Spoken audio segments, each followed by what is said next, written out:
member from Toronto, Danforth. Thank you, Speaker. Speaker, my question to the Premier. Last week's release of the Premier's long-delayed long-term energy plan confirmed what the NDP has been saying since March. The Premier is forcing ratepayers to take out a massive payday loan to artificially and temporarily lower bills before the election. After the election, the bills of Ontario families will rise even higher and faster because they have to pay back an extra $40 billion in interest and principal. But even I was surprised by the sharp rise in hydro rates for industrial consumers, which the Premier had excluded from her $40 billion borrowing scheme. Will the Premier explain why, under her plan, northern industrial hydro rates will rise almost 40% between 2019 and 2025? Thank you, Premier. Minister of Energy. Minister of Energy. Thank you, Mr. Speaker. It is important for us to continue to talk about the long-term energy plan, the Fair Hydro plan, and of course, Mr. Speaker, large industrial consumers. We recognize the importance of electricity prices for businesses, and this is reflected in many government programs that help businesses make electricity more affordable, such as the ICI program, Save on Energy for Business, Industrial Electricity Incentive, Mr. Speaker, the Northern Industrial Electricity Rate Program, and the Industrial Accelerator Program, just to name a few. As well, Mr. Speaker, the long-term energy plan, the 2017 long-term energy price plan outlook for industrial consumers reflects average increase in line with inflation, Mr. Speaker, in line with inflation going through right until the end of this long-term energy plan, Mr. Speaker. So, you know what, this plan is working for our large industrials, and will continue to offer these programs to help to lower their rates even more. Supplementary. Thank you, Speaker, and again to the Premier.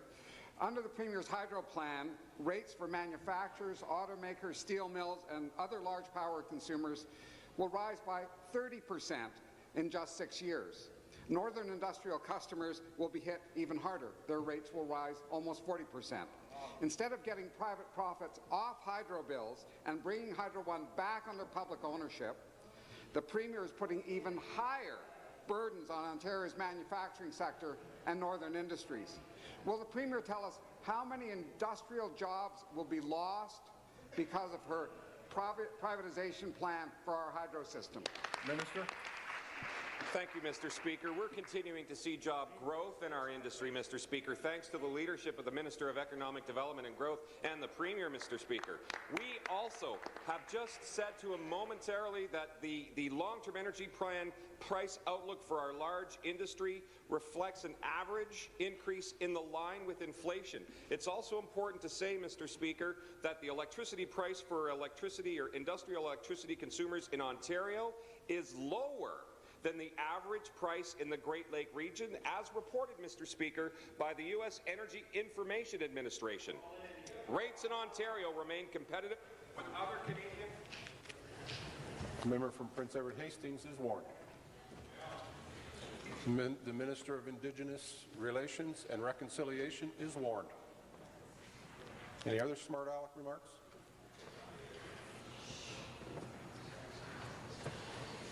Finish, please. Thank you, Mr. Speaker. And let's be clear, rates in Ontario remain competitive with other Canadian and American jurisdictions, with prices in Northern Ontario, in particular, among the 5 most affordable jurisdictions on the continent, Mr. Speaker. And that's thanks to the Northern Ontario Industrial Electricity Rate Protection Program, Mr. Speaker, something that we continue to work with all of our northern industries on. Mr. Speaker, we're working for all consumers, large and small, in this province. Thank you, Mr. Speaker.